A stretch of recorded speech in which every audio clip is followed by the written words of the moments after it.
please state your name and spell it out for us so we get it right in the show notes. Thank you. Appreciate it. My name is Elliott Hirzel. That is spelled Elliott on my first name, and then Hirzel on my last. If you know of any other Elliots, you may be known. I'm known from E.T., so extraterrestrial. Yep. Did that have anything to do with your parents naming you? In fact, it did. I was going to say you might be exactly the right age for that. So my mom had a knack for naming their kids or pets after people in movies. So naming myself after Elliot from E.T. or like a hamster, for whatever reason, Alice from Alice in Wonderland. So me and a hamster have that in common. How does that make you feel? This isn't really a psychoanalysis podcast. This is more about cybersecurity. But let's get to that one over drinks sometime. Sounds good. All right. So, what do you do these days? You are a returning guest to the Defeasible Reasoning podcast. Friend of the pod, Elliot. Yes. What are you up to these days? What are you doing these right now? So, these days, I'm working for GuidePoint Security. They offer a lot of services. The account executives could talk definitely circles around me. But I specifically... I'm not buying any. Good. So, what I do is circled around the privileged access management, or PAM space. So when you look at tools like CyberArk, Thycotic, BeyondTrust, that's kind of where I play. I don't. So can you tell me what CyberArk, BeyondTrust, and those kind of guys do? Absolutely. Privileged access management sounds like remembering the root password and not losing my two-factor authentication token. Yes. So instead of you remembering it, a system remembers it, keeps an audit trail. In the case of some of those solutions, allows you to connect securely to whichever system. So this is the best way, from my understanding, to make sure domain admin, root accounts, all the keys to the kingdom are secured, is by using some type of privileged access management methodology or platform. Gotcha. Sounds like a fine product. Guys, this podcast brought to you by GuidePoint. Use the offer code PRORO for a discount at checkout. So, what was your career path getting you there? My career path was, so I started out learning about technology back in high school when I was just tinkering around on my first computer, which was a Sony Vaio, an all-in-one. Started learning C. Was it purple? Yep. Sold me some Vios in the day. Back in the day. Yep, those were the thing. Those were the hotness back then. But so I've learned C, all these different languages back then just on a whim. I was just curious. I got curious and I started to learn, watched YouTube videos, didn't have to pay for a thing. So then when I got up into high school and through KCTC, met folks like Joe Lake. I'll put a plug in there for KCTC. They're the people that kind of started me out on the general IT journey. Still on their board, so see those guys once a semester at least. Yep. And then I moved up into GRCC, which is probably the best community college for my opinion. And I got the best instructor, Andrew Rozema, which is here on the podcast. I've heard good things about that guy. He's got his talents.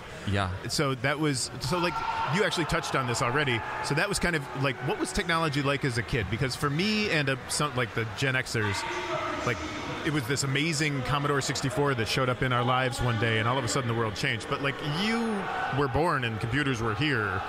Yeah, that's very true. So when I had gotten my first computer, it's something that my dad just got for me on a whim. He said, hey, this looked like a cool toy for you to play with. I was, 10 at the time, a first computer for a 10-year-old. Interesting choice, but I made it work. I gave my kid a computer at 6, and he opened it up and said, look, a box. And he played with the box for the rest of the day, and the computer just sat there gathering dust. Oh. But it's got Pokemons on it. See? Yeah, and I was always interested in flashy lights and all these cool toys. And that's exactly what the computer was. It was a flashy box. And then I think Julian is still interested in cardboard boxes to this day. He's never going to hear this, so I can say that. Well, that's awesome. Awesome. So it was something that I started off with, and I needed to get curious. I was always a curious little kid. Why did this thing work that way? Why did it function this way? What is it made up of? So that kind of segues nicely into my next question that I already read you, so you know what to expect. So what did the formal education technology piece look like? What was it like in middle school? And did you have computer camp? Did you have access to that stuff? Yep, that's definitely another good point. I'm happy you hit on that. So when it comes to what I did in middle school, there was a class for web development, and it was very high level. We used Dreamweaver at the time. So it was a Microsoft PageMaker. Yep. Yep. So we developed the websites, and it was very high level at the time. We were graded on it. It wasn't anything super deep, nothing related to security at the time. We just had to build something and get graded for it. So that was definitely a big touch on what an intro to technology was for me. But I didn't really dive into it. It was kind of a hit and miss. I recognized that web development was something important, but I didn't really touch too much into it until, hey, what's going, Tom? So I touched on web development a bit, and then I just kind of skipped over everything else up until I got to KCTC, where I really hit it hard, went through all the different ropes of IT, hit security at GRCC with Rosema. It was amazing. Aw. Hang on. I got to wipe a tear here from my eyes. So, what if you had the opportunity to like get in the time machine and go back in time, other than skipping the other handful of times you've done this podcast, what would you have told the younger Elliot, other than like, if any aliens show up with glowing fingers, don't get on the ship? I would have told him to connect more with people. All types of diverse audiences. So when it comes to starting to network, there are a lot of free ways to do that without having to pay a penny. So whether it be a Slack or another Discord group or just going to a conference that's free, such as Which I know this one isn't. True, that is very true. But BurCon, if you're willing Minneapolis? to, yep, I've been there. The free trip to Minneapolis. Wait, isn't it Minneapolis in January or something? Yeah, it's in the winter versus the fall like BurCon. I got friends in Minneapolis. I'm still not going. All right. I might make it someday. So I feel you, but like also like there's a ton of community events. I've still made it a practice that I'm giving people extra credit in my classes if they show up at something like this and write it up and more to make people experience it. Yeah. Than to let them earn 50 of those sweet, completely meaningless college points. Yep. So to add to that for a moment here, so if I were to tell my younger self something, it'd be go out into the community, get social. Those soft skills are invaluable. You can learn a technology, you can learn all the different programming languages. That's always going to be there. But the soft skills are really what makes you key to getting a new role or finding the role that you desire. That's really where it's at. It's difficult to impart, like being gregarious and outgoing educationally. It is tough, and I know I myself came from an introvert background, so it's always a challenge being up in front of people or being up on the stage, on the podcast here. Well, what got you out of your shell other than some jerk professor saying, you will do this podcast or I will retroactively flunk you? Well, the thing there is, if you can find somebody that starts to get you out of your comfort zone in a good way, in a productive way, such as how Andrew Rosema did for me and Joe Lake before him, they both helped get pushed towards what I wanted to do, and they saw the potential. So, for an example, I was at KCTC, right? So I was doing a trade school. Career and Technical Center. Yep. So I was going to the high school that offered training through that. It was low cost at the time. And does it cost you anything? I thought the school district paid for it all. I believe it depended on parents' income. Yeah, I got you. Means tested, as they say. Yep. So I'm going to ask about that at the next board meeting. I should know that. So when I went there and when I did some of the training and whatnot, Joe Lake had noticed that I was really good at networking. So in my second year, he said, well, I'm going to enter you into this networking contest because I think you'd be good at it. At first, I was scared. I was angry. I didn't know what was going on. But to this day, he's still an amazing man. I love him for that. Like, that's exactly what I needed, is that little push. Yes, it wasn't fun at the time hearing that, but going through with something that's new and trying something interesting in a new environment, as long as you're open to that in a technical sense or in a soft skills sense, talking with people, getting more engagement with people going, like that's really where it's at. You have to talk to people in order to learn more, from my perspective. Gotcha. So it sounds like you have been the beneficiary of mentoring. Do you find yourself doing any of that now? Yeah, I would say so. Although I may not talk much to my current mentors, but Professor Rosema, I would consider you at least one of the top. I was just talking about how little time I invest in my mentoring relationships. No, that's fine. It's a passive mentorship, right? You know where to get me on LinkedIn if you need me. Well, yeah, and throughout the different schoolwork and coursework that we've done together and things that we've conversations that we've had, even around when we've had a drink and talked about, what was it, Labyrinth, some API-based web protection. So we talked about a tool. Yeah, I think I remember this. Vaguely. Yeah. So many tools, so little time. Yeah. So feel Today, free to... I learned about Legion like 2 days ago. It's like Nmap or ZenMap on steroids. So exciting. Incredible. Yeah. So it's, as long as you keep people into perspective and keep some technical folks close, but keep your mentor even closer. Even if they're unavailable at the time, there's still some resource that they could show you. You may just not be looking hard enough for it. I'm just generally emotionally unavailable. So I heard an interesting question that was suggested to me by one of my interviewees, and I feel like this is a good professor question for you. What do you hope to accomplish now that you have been loosed upon the world? Yeah, okay. So, yeah, Given that any thought? Yeah, I have. When it comes to... I had. It's not easy, right? But so when it comes to building your career out, I've already done quite a few different things, from programming, databases, networking, security, etc. So now what I'm really looking at is, from a security perspective, if you look at, let's say, CIS top 20. I think we're up to top 18 now. Oh, okay. It's been revised. Yep. Okay. I used to say SANS top 20. I still do. Yep. See? Fast moving industry. All right. Sure sorry. is. So say CIS top 20 or top 18. So with the CIS top 20, I'm trying to look at that and consider all my customers and what they're doing with that. So asset management. How is anybody even Steps doing that? 1 and 2 still. Right. Yep. So when it comes to just the base, bare bones, what are you doing to secure stuff? I'd like to make sure people have that down in the first place before considering other things. I know there are certain risks and things associated with that, but when it comes to learning and developing things around that, I think my goal is to start developing more processes and procedures and more ways to make that easier for everyone. Not only my customers, but anyone who is at this conference, anyone who's listening to this podcast. So then there's other easy to use developed tools that can help you no matter what situation.